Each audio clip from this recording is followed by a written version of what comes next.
have the children this side though. Okay, fantastic. Is okay. Yeah, look at all this decorative, turn the light on, you can see all the decorations better. So there she is, Srimati Radharani. The eternal, internal pleasure potency of Krishna.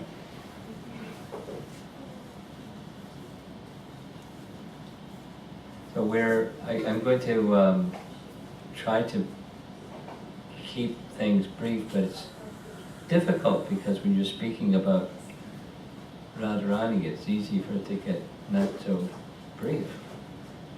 But I'll try.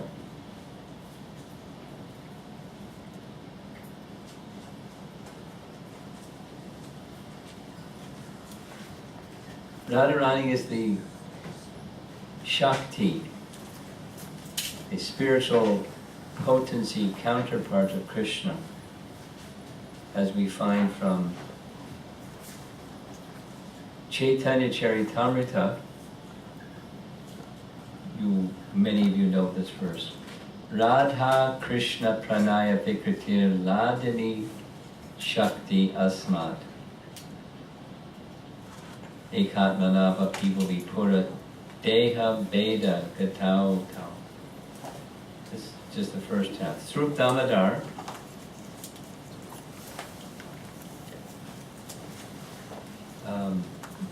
In Krishna's Leela, Srup Damodar is Lalita, intimate associate of Radharani. And so Srup Damodar, when Chaitanya Mahaprabhu was still living in Navadvip, so was Srup Damodar. He had a different name, a Brahmana name.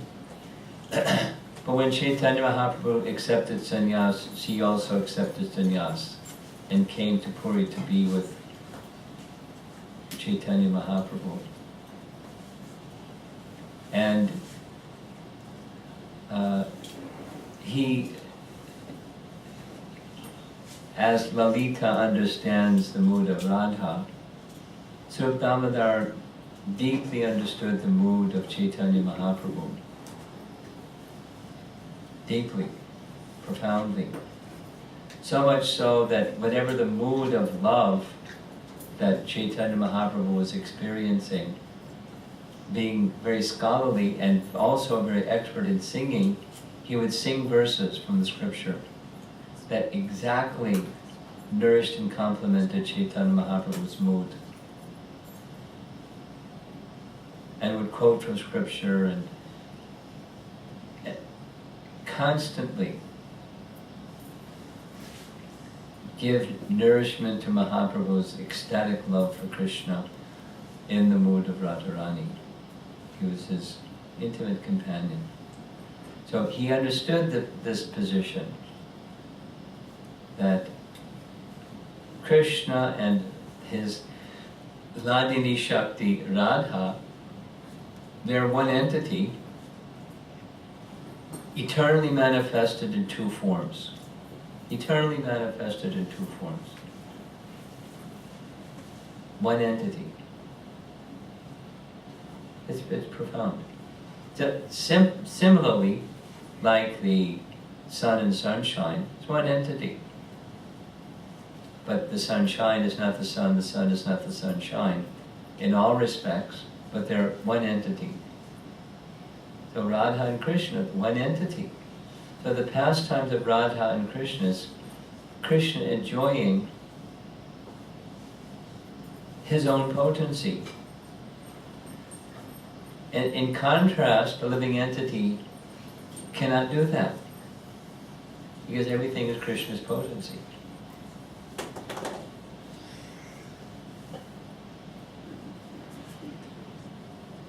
Not understanding this profound theology, naturally people misunderstand Radha Krishna pastimes and Radha's expansion into so many Lakshmis or goddesses of fortune or gopis. They're all Radha's expansions.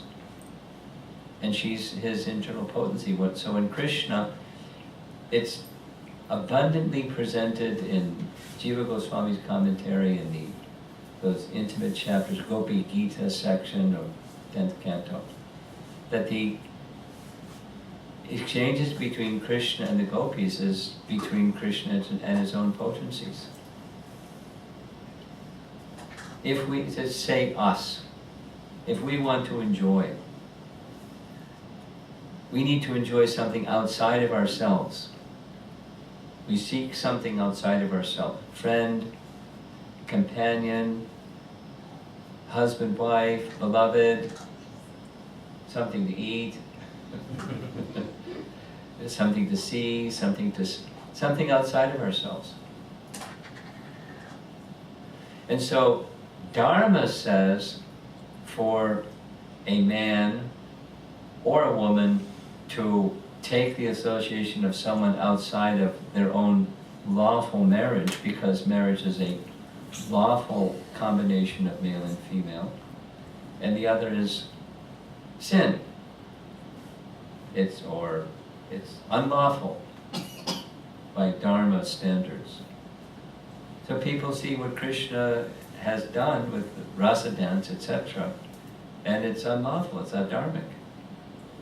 But they don't understand this very refined and very important and essential teaching. Everything is Krishna's energy. Let's give a little example of this, and we'll tell two wonderful pastimes. Rabindra Swarup Prabhu, some of you may have heard his name, some are nodding yes. He was a PhD student at Temple University in Philadelphia. And he quickly became the temple president of the Philadelphia Temple. So while he was still he asked Prabhupada, should I continue my academic studies? He instructed him he should continue, he should complete his PhD. Some people say, oh, but Prabhupada said yes. In his case, not in every case, but in his case. So, Rabindra Swarup Prabhu, I've heard his story 10 times. Knew that Srila Prabhupada liked to meet with government people and media people and educators and people in the higher echelons of society. He liked. So he arranged for his professor who was organizing or overseeing his PhD program to meet with Srila Prabhupada. And he was very happy that Prabhupada was going to have this opportunity to do what he liked to do, and he was helping to facilitate. But as soon as the two of them were together, the first thing the professor did was attack Prabhupada. First thing. How can you worship a debauchee who is enjoying with another man's wife? Prabhupada, no, not half a second's hesitation, said, Krishna is not the debauchee, you are the debauchee. Everything is Krishna's energy, and you're trying to be the enjoyer of Krishna's energy, you're the debauchee. Your wife is meant for Krishna's enjoyment because he's the proprietor of everything, including your wife and you. Like, touche. And then Rabindra Swarup Prabhu said, I felt double terrible. One was, this man immediately had started attacking Prabhupada. And then the second thing was, he said, I'm married too, not only the professor. And I love my wife, and so am I a debauchee like my professor? And he said, I couldn't sleep that night. I was thinking, because I took seriously what Prabhupada was saying. It was when Prabhupada spoke, it was strong. And it went in. He was his disciple.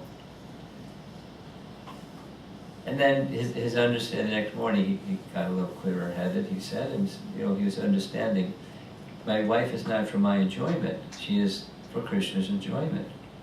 Yes, I love my wife, but the purpose is not for my enjoyment. We're to serve Krishna together for Krishna's enjoyment. But it's a fundamental principle. I'll say it one more time. When Krishna wants to enjoy, he doesn't need something outside of himself. He has his own potencies and he is enjoying his own potencies. And we don't have that capacity. We are different. Not all one. We can take up activities in a dharmic manner, yes. But we don't have Krishna is not bound by the dharma principles that we are. He is the supreme enjoyer. He's enjoying his own potencies. And Radharani is his own Ladini Shakti, and she expands. Just as Krishna expands. She expands. In fact, there's details described by our acharyas that the qualities of Radha are variously embodied in different one of the gopis. Some have these, some have those, some have others, but they're just Radha's qualities. Is it clear? Yes. They're just her expansions, and some have these, and some have those, and some have some other of her qualities. And she has all of the qualities in full. And her aradhana, her worship of Krishna is superlative. So, the two pastimes in honor of this coming Sunday's Radhastami, I'd like to describe the appearance of Radha Kund and the appearance of Radharani. In the Srimad Bhagavatam, after the first 3 chapters, which are summary, Canto 1, chapters 1 through 3, it's a summary of the whole Srimad Bhagavatam in a nutshell.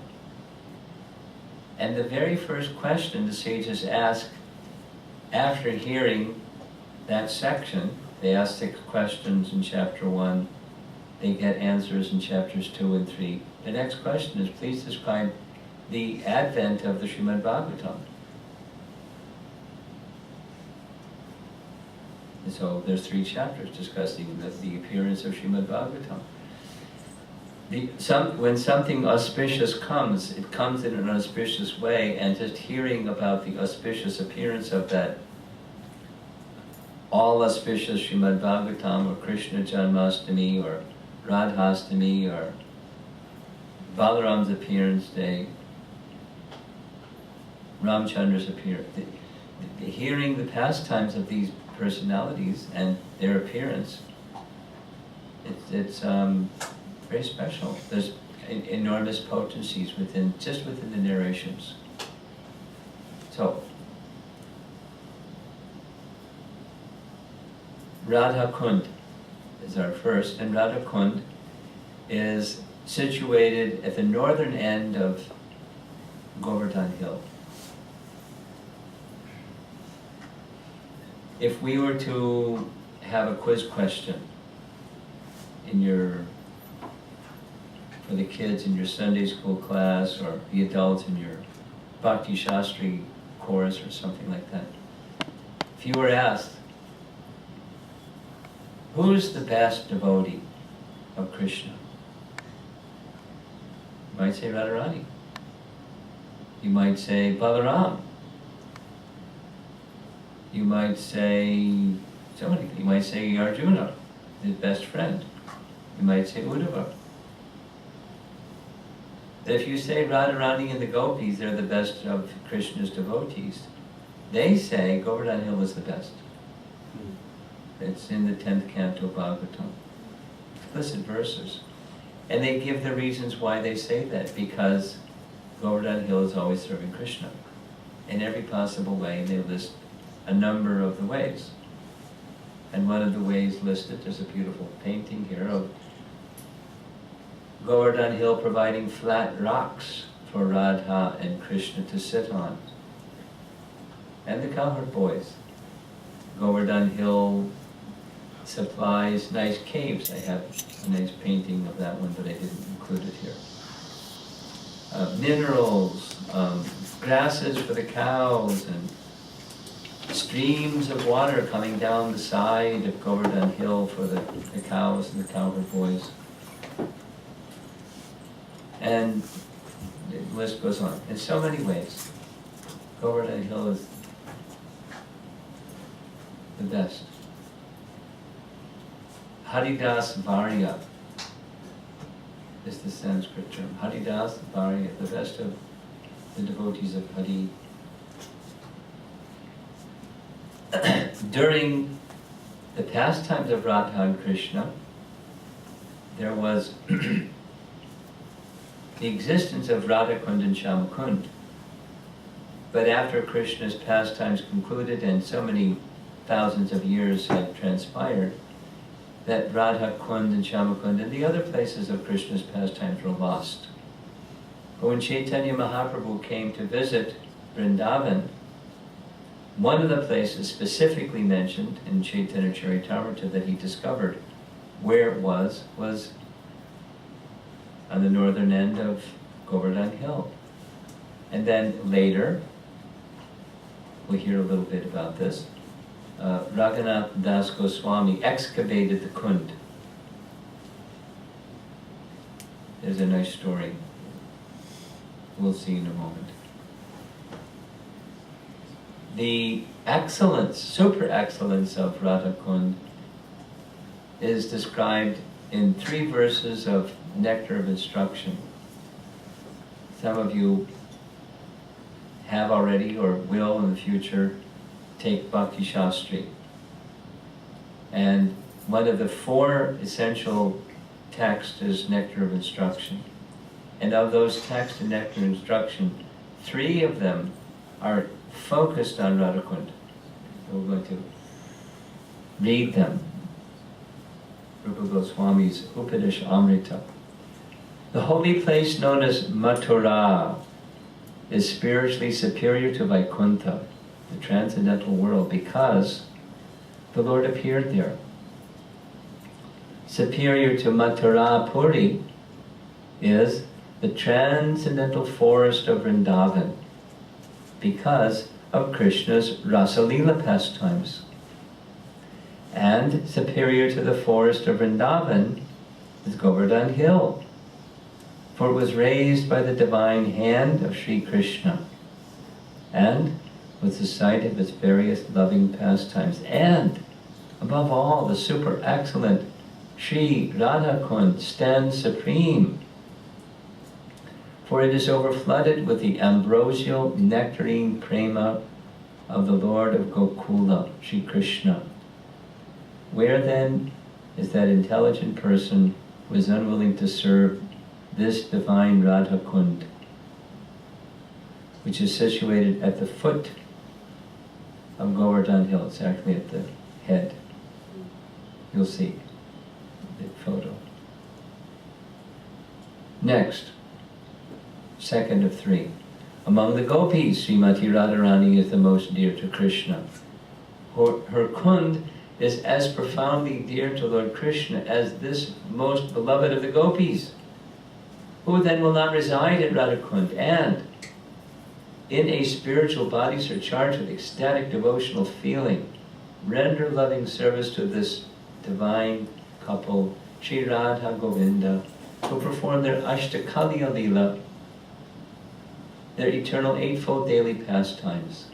Indeed, those who execute devotional service on the banks of Radha Kund are the most fortunate people in the universe. So what are we doing here in Austin, Texas? Let's go! But it's not so easy. because we're not qualified, and unqualified people can easily make offenses, and you make offenses in a place like Radhakund, you've got a big problem. So first we have to qualify ourselves. And that's the next verse. Of the many objects of favorite delight, and of all the lovable damsels of Brajabhumi, Srimati Radharani is certainly the most treasured object of Krishna's love. And in every respect her divine Kund is described by great sages as similarly dear to him. Undoubtedly Radhakund is very rarely attained, even by the great devotees. Therefore it is even more difficult for ordinary devotees, that's us, to attain. If one simply bathes once within those holy waters, one's pure love of Krishna is fully aroused. That doesn't say how long it takes. Has anyone here bathed in Radhakund? Okay, I only see 2 hands. Mine it is. Now there's a little history. Very, very early in the Hare Krishna movement, Prabhupada took some Western disciples to Vrindavan. And one of the places they went to was Radhakund. And they went bathing in Radhakund. And they were splashing around like little children. And he was very angry. And ordered them to get out and said, no bathing in Radhakund. And he was angry. So no one bathed in Radhakund. So some years passed. And then he became a little lighter and said, you may bathe, but it must be with great reverence and great, great, great respect, because Radhakund is not different than Srimati Radharani. Not for play or for exercise. It's for purification. So if any of you have the opportunity to go to Vrindavan and have the opportunity to take bath in Radhakund, the standard that's recommended is before doing so, take permission from your spiritual master, and your spiritual master will instruct you in the manner just described. Very respectful, very with the highest of regard for the sacredness of Radhakund. So here's an aerial image of Govardhan Hill. Actually, it should be directly north and south, but just to fit onto the screen, it's southwest to northeast. But it's, Govardhan is sometimes compared to a peacock. If you look carefully, you'll see why. Here's the central body of the peacock. Here's the long tail of the peacock. Here's the long narrow neck of the peacock, and up here is the head of the peacock and the 2 eyes. Of course, the tongue also of Govardhan. And here's a close-up, a little more. Oh, yeah, over here. This is the town of Govardhan. It's lots of houses. So the town of Govardhan is part of Govardhan Hill. There's some other developed areas down here, as well as up here by Radhakund. But the main populated area is the town of Govardhan.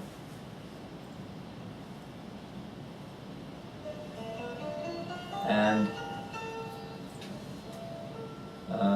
this is Radhakund Shamakund. We saw the painting, at least an artist's rendering of Chaitanya Mahaprabhu discovering the whereabouts of Radhakund.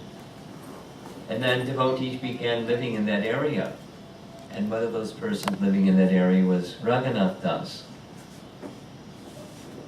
What happened was, Raghunath Das received directly from Lord Chaitanya's hand a Govardhan Shila, and a string of gunja berries. Gunja is a type of tree or bush that grows in Vrindavan and has little red berries. So one sadhu who had visited Vrindavan, when he returned back to Puri, he gifted to Lord Chaitanya a little shila of Govardhan and a string of gunja berries. Lord Chaitanya paid his obeisances to this. It fits in the palm of your hand, very small and kind of flat. In the Chaitanya Charitamrita it's described that Lord Chaitanya would adore this Govardhan Shila like Radha adored Krishna, and would hold it to his heart, hold it to his eyes, hold it to his head, cry, move his thumb on the Govardhan Shila, and eventually made a thumbprint because he moved his thumb so many times on the Govardhan Shila. And after having that Shila as his worshipable deity for several years, eventually he just gave the Govardhan Shila and the gunja berries as a gift to Raghunath Das. And Raghunath Das's spiritual acumen or quality was such that he could understand Lord Chaitanya was giving him residence at Govardhan Hill. And the gunja berries meant the mercy of Radha. He didn't say that, that's what Raghunath understood. So when Lord Chaitanya left this world, his pastimes had concluded, Raghunath Das didn't want to continue living without Lord Chaitanya's association, so he decided to do two things. To go to Vrindavan, pay his respects to Rupa and Sanatan, and then jump off Govardhan Hill and give up his life. His mood was very, very heavy, filled with sorrow, palpably overwhelmed. But when he went to see Rupa and Sanatan, they could understand his mood. And they instructed him, you can't do this. We've been serving Lord Chaitanya in separation for so many years, 18 years, and you've been with him for 18 years, and you've been hearing his pastimes from Swarup Damodar. You understand the inner meaning of his moods of love for Krishna in the mood of Radha, and you've witnessed the pastime firsthand. You can't take your life. You stay here by the side of Radha Kund, and every day under this tree you narrate the pastimes of Lord Chaitanya for 4 hours, every day. And so he did.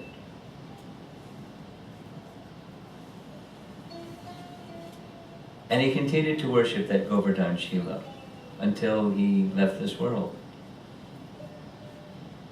And while he was residing there, he'd become such an elevated Vaishnav that one industrialist, businessman person, maybe they didn't have industry at the time, a business person, wealthy man, became very moved by Raghunath and wanted to give him something. So he gave this offering of this vast sums of wealth. Raghunath just laughed. I don't have any need for wealth. But if you want, you can use this wealth to excavate Radhakund Shamakund. So the man undertook that task under the guidance of Raghunath Das. And then one evening, so the plan was to make 2 rectangular shaped structures. But one evening Raghunath had a dream, and in his dream the Pandavas appeared. And the Pandavas said, please don't cut us down, we've taken the form of trees by the side of Radhakund Shamakund, just so we can see the eternal pastimes of Radha and Krishna being enacted. So we're over here and over here and over there, so please don't cut us down. So those trees were in this area. In fact, one of them in the past decade fell, and one is still standing of the 5. But that's why the shape of Shamakund is irregular, and the shape of Radhakund is not.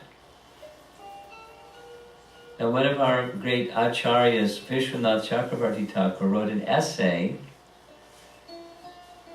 describing how Radhakund and Shamakund became manifest during Krishna's pastimes. So that's what we're narrating on the authority of Vishwanath Chakravarti Thakur. The occasion was the sending from Kamsa of Aristasura. And Aristasura, as we know, is this gigantic bull, a demon who assumed this humongous form. He was so tall that his horns were scraping the clouds were being interrupted, and his body was so big, as he was moving, the whole earth shook. And charging, the details of what happened, he went to where the cows were, and the cows, seeing this gigantic bull, they screamed and they tried to run, and the cowherd men were so disturbed, and he chased after the cowherd men. It was causing total disruption. And then he came charging down the path. The gopis saw him coming, and they were afraid. So what do the gopis do when they're afraid? They call Krishna. And they embraced tamal trees, because tamals are blackish in color, and took shelter of Krishna by embracing a tamal tree. Krishna heard their loud cries, and he came at once with some of his cowherd friends, and he squared off to meet Aristasura. And he threatened Aristasura, "Get out of town, or I'll finish you." And Aristasura, hearing him, became very angry. Krishna slapped his arms, tightened his belt, got ready for battle with Aristasura. Aristasura is pawing the ground like bulls will do before they charge, and lowered his horns and started charging at Krishna. And Krishna just quickly moved to the side, and he tumbled to the ground. Got angry, got up and started charging again.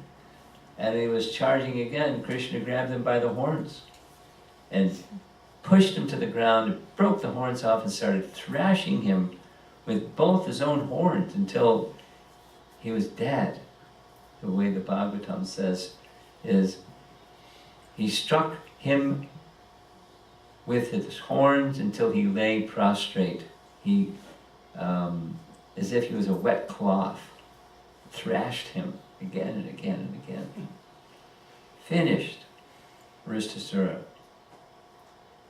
But Krishna was very proud of himself. So we had to inform the gopis, you are calling out loudly for me to give help. So, good news, this demon is now dead. And so the gopis said, well, you rescued us from this demon, but he was a bull, and you killed a bull, and that's a big sin for killing a bull. So don't come near us until you've purified yourself, you're atoned for this sin. And Krishna said, he wasn't a bull, he was just assuming the form of a bull. He was a demon. And I was just giving you protection, you asked me to give protection. Well, you can't come near us until you atone for the sin of killing a bull. And Krishna smiled and said, well, what atonement would you want? So you know what the scripture says. You have to atone, and you have to take bath in all the sacred rivers of the entire world. And then you can come. Krishna smiled. He took his flute, began jabbing his flute into the ground, and very quickly and mystically, a whole big hole was made in the earth. And he called for the sacred rivers personified to come. They were very happy. Some service. What would you like? Please transform yourselves into sacred waters and fill my kund. Yes, yes. So very quickly they did. And Krishna took his bath in Shamakund and came out of Shamakund and said, so now, I've done this atonement that you've asked, but I want to tell you, according to scripture, if you falsely accuse another person of some wrongdoing, then you suffer the same reaction as the wrongdoing that you falsely accused them of. So you have to atone. And the gopis said, well, what atonement would you like? He said, the same atonement. It's only fair. Radha smiled. She looked at her gopi friends. She just took one of her bangles off her wrist and started moving like this. They understood what to do. They all took the bangles off, and very, very, very quickly they had a big hole to make Radha Kund. And Krishna complimented, very good, well done. But where are you going to get the sacred waters to fill? He said, if you like, we can make a little connection between my kund and your kund, and we can fill up. And they said, oh, no, you deposited your sinful reactions in your kund. Water's not coming into our kund. Then what are you going to do? You wait and see. So under Radharani's direction, they got their big clay pots, and they went in a human chain all the way from Radhakund to Manasi Ganga, because the Ganga is the summation of all the sacred rivers in the whole world. And they brought the Ganga, clay pot by clay pot, calling Radha's name as they were passing the empty pots down and bringing the full pots back. And they quickly filled Radhakund, and Radha and the gopis took their bath in Radhakund, depositing. The significance is the mood of love, the bhava of the individual taking their sacred bath in these sacred waters deposits eternally their feelings of love in that place. So here's the Radha Kund that Raghunath Das arranged the excavation of. And if you look very closely, this is the, they call it Sangam. It's the connecting place between one side and the other side of Radha Kund. Then on the other side, that's where Shamakund is. And right here, you're going to see this image later. This is a shrine where Radha and Krishna would sit and perform their pastimes. So there's a little altar there, Radha Krishna deities. And see that those slats in the Sangam there, actually the water does intermingle. No, we don't know what Radharani has to say about that, but the waters intermingle. And in this way, the childhood pastimes of Radha and Krishna very beautifully resulted in the formation of Radha Kund, which Rupa Goswami is glorifying in Upadeshamrita. Sometimes during the rainy season, there's so much rain that both of the kunds flood, and that's what it looks like. You can't tell the distinction between one and the other. There's that shrine area right here. Here's Radha Kund.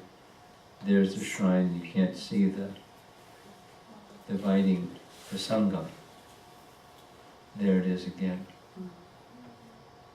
And that place, right in the center, that's where Radha and Krishna would sometimes sit and enjoy pastimes. This is a painting by Vishnu Das, one of Prabhupada's disciples, who is depicting in his mind's eye what it might have looked like during Krishna's time. There isn't the cement steps and all those nice things, but there's lotus flowers and peacocks and sweet-sounding birds and trees of different fragrance flowers, and of course the full moon. just to, all of that to enhance the loving mood of Radha and Krishna's pastimes. Here's another image. This is the last one of Radha Kund. This is over in the corner. Where we were looking before was over in this direction. So now you just keep following that Sangam. Then here's where some of the buildings are, that part that jutted out. There's the corner of Radha Kund. And then right over here, where this blue fence is, kind of protrudes out into Radha Kund. It's the sitting place of Mother Janava. That's a whole other story for another evening. Mother Janava. Well, I'll say briefly. Janava is the eternal consort of Lord Nityananda. Just like Balaram. Balaram was married, right? And Balaram had 2 wives, right? What was one of his 2 wives' name? Revati. And the other one? Varuni. So, just as Balaram had 2 wives, so Lord Nityananda had 2 wives, and Janava and Vasudha, they were sisters. Long story. Suryadas Sarakil's daughters. But when Lord Nityananda, after Lord Chaitanya left, Lord Nityananda, eventually he left, leaving behind Janava. So Janava was considered to be, amongst all the followers of Lord Chaitanya, the most exalted. Rupa and Sanatan regarded her, revered her in that way. Naturally so. That was a fortune. Associate of Lord Nityananda. And because she was very occupied in serving Lord Nityananda in Kardaha, in their place of residence and where Lord Nityananda went for his service, she had never come to Vrindavan. So she wanted very much to come to Vrindavan. So eventually she came. And one of the places she came to was Radha Kund. And she would sit in this little space they created for her.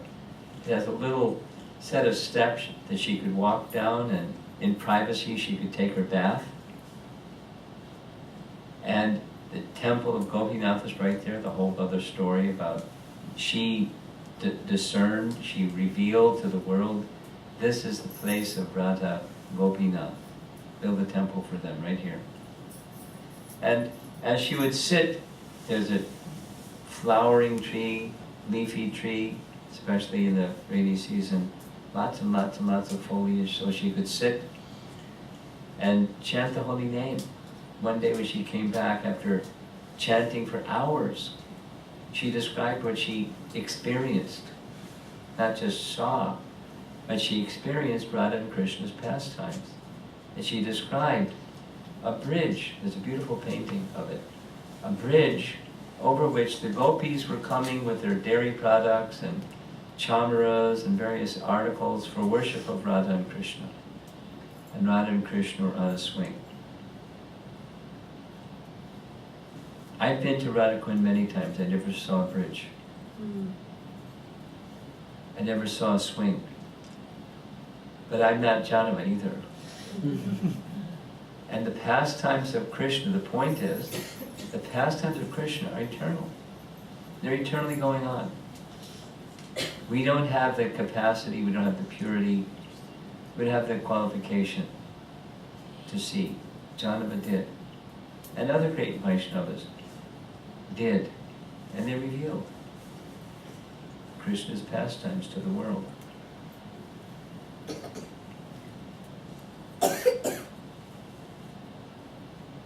So now part 2. And that is the pastime of Radharani's appearance.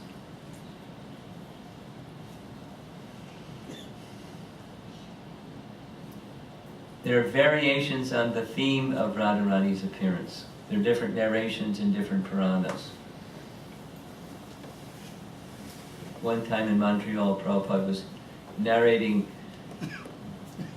Radharani's appearance. And he described it in such a way, the devotees that heard the narration thought that Prabhupada got confused. Because he was describing that the father of Radharani was one day plowing the field for a sacrificial performance, and as he was plowing the field, from the field came a golden girl, and he named her Radha. They thought Prabhupada got confused with Sita. But it's actually one of the narrations. There's 5 different versions. And the reason there's different versions is not the Puranas don't know what they're talking about. There's different days of Brahma, and in different days of Brahma, Krishna appears in a slightly different way, and Radha appears in a slightly different way. There's a theme, but there's variations on the theme. So one of the most well-known and appreciated narrations of Radharani's appearance is connected with Krishna's appearance, naturally, because Krishna appeared just a short while, a number of days before Radha's appearance, correct? They're almost the same age, but Krishna was a little older. So when Radharani appeared, Narada Muni was considering, Krishna just appeared a short time ago, and so that means that Radharani must have appeared. How I long to see Srimati Radharani in a little child form. How lovely that must be. So he was moved by that mood. He's a sannyasi. So how is a sannyasi going to get to see the unknown, whoever she is, wherever she is, Radharani? So he decided, I'll go to the homes of the people in Braja and ask them, do you have any newborn daughters? I'd like to give my blessings. I don't know how many times I've been asked, can you give your blessings to a baby? So he did, that's what he did. And wherever he went, and there was a newborn daughter, he would give his blessings, but he couldn't find Srimati Radharani, because he knew that he would know when it was, he would know when it was Srimati Radharani.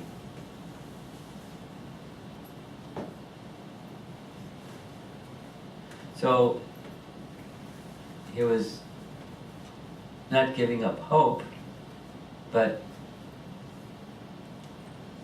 praying intently when you have some transcendental mission and it's not coming to fruition. He was praying very intensely. So when he came to this place, because when Krishna was born in Mathura, he was transferred to Gokul at his request.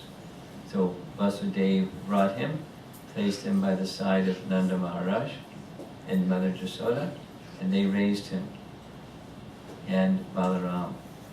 So he thought, Radharani must be over here somewhere.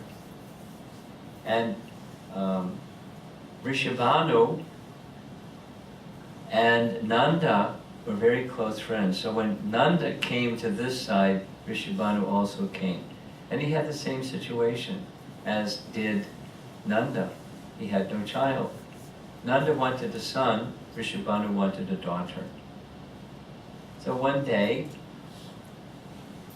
when Rishabhanu went to take his morning bath, he went outside. This is an image of the existing temple at least, and there's a little walkway leading up. There's the temple area back here. There's the deities.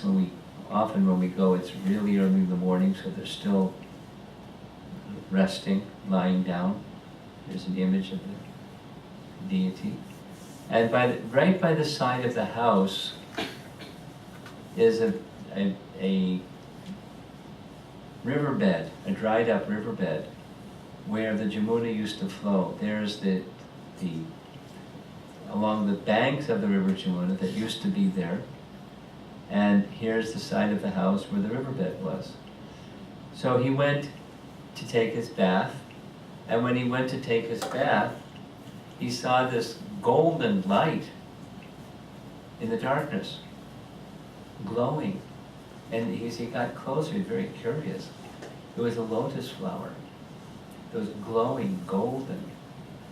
And when he saw this golden, glowing lotus, he got even closer and saw a little baby girl who was luminous and in golden color. So very affectionately and respectfully, he picked up the small girl, went back and told his wife, Kirtida, this looks like this is the answer to our dream. Let us accept this as our daughter. And so there was a big festival in honor of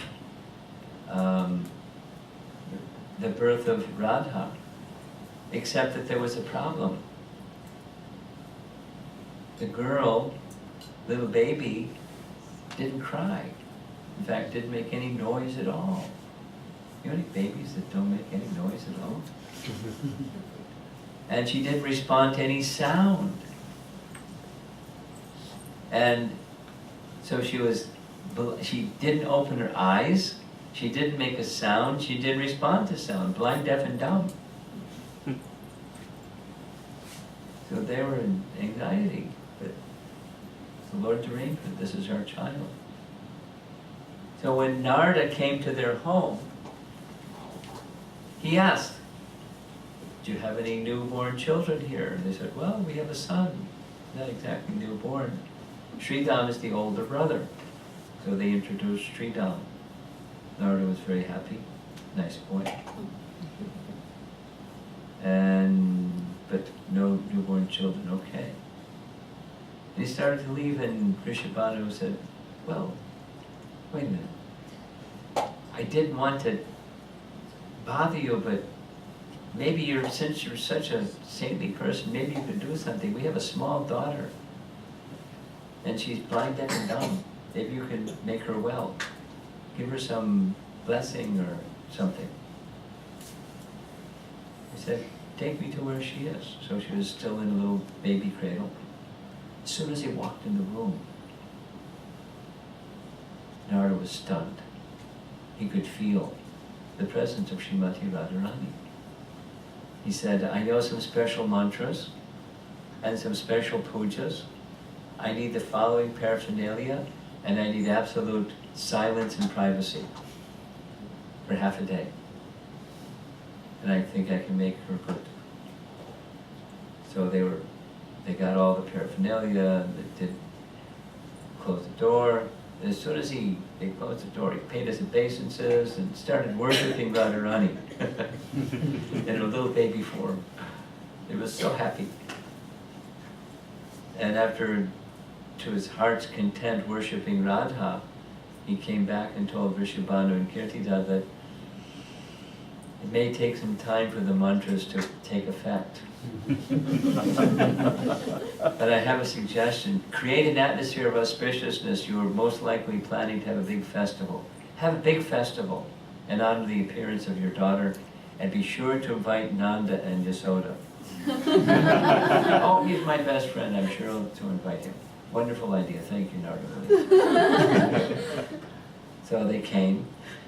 Big festival, all the adults involved in social activity that adults will do.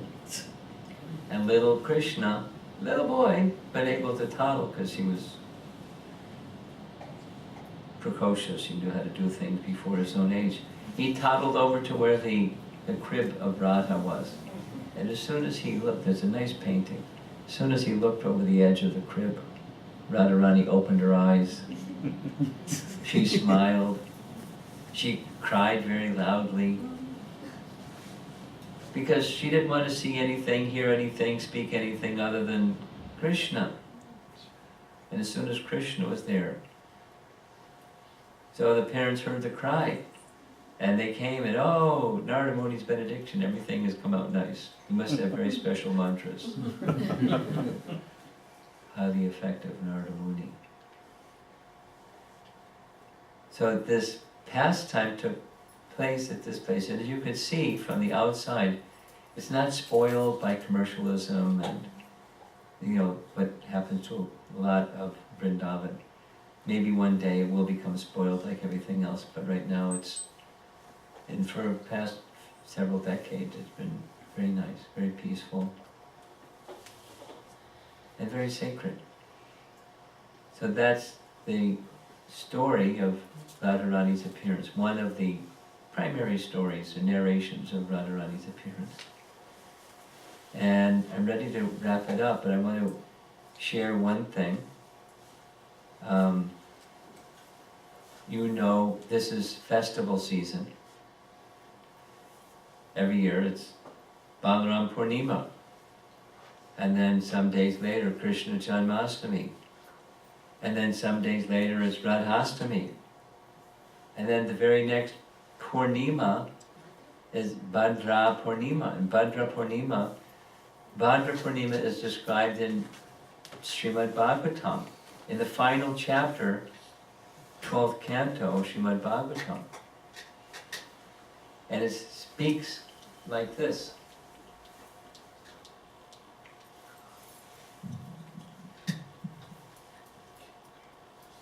If on the full moon day of the month of Bhadra, that's the very next one, September 24th this year, one places Srimad Bhagavatam on a golden throne and gives it as a gift, he will attain the supreme transcendental destination. Now there's many places in scripture that make a similar promise. You do these things and you go back to Godhead. It's not an exaggeration. The auspiciousness and the spiritual potency of certain observances and hearing regularly something, reciting regularly something, very, very, very special and potent. But the gift of Srimad Bhagavatam, specifically on Bhadra Purnima, has great spiritual potency. So all over ISKCON, literally worldwide, there's this big wave of encouraging the distribution of Srimad Bhagavatam, or giving the gift of Srimad Bhagavatam on Bhadra Purnima. And for the past 3 weeks, I've taken part in 7 or 8 different gatherings, like this one, where the devotees are encouraged to consider seriously this spiritual opportunity. The BBT directors have made a whole video on the spiritual significance of this Bhadra Purnima and encouraging people worldwide to take part.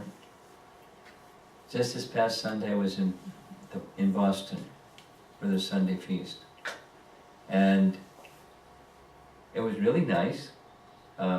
Didn't take about 15 minutes, but 21 sets of Srimad Bhagavatam were purchased and sponsored to give as gifts to people. And on Balaram Purnima, Balaram's appearance day in Hartford, 15 sets of Srimad Bhagavatam were sponsored. And in Chicago, so far, 81 sets of Srimad Bhagavatam have been sponsored. And they have Radhastami coming up. Their goal is 100. So, Austin's not a big, booming, community, but you're all devotees, and you understand the significance of Srimad Bhagavatam. When I was in Hartford, one of the members sponsored 2. Said, one, I want to sponsor on behalf of my mother and father. I'll pay for it. My mother and father can give the gift to whoever they like, and they'll go back to Godhead. And I have 2 children, So I'll sponsor one for my 2 children. They can give as a gift to whoever they want, and they'll go back to Godhead. It wasn't, material. He was thinking, I want to give spiritual benefit to my family members. So I don't know who's supposed to be the spokesperson here. Are you the spokesperson? Yes? Okay, so you say what you need to say.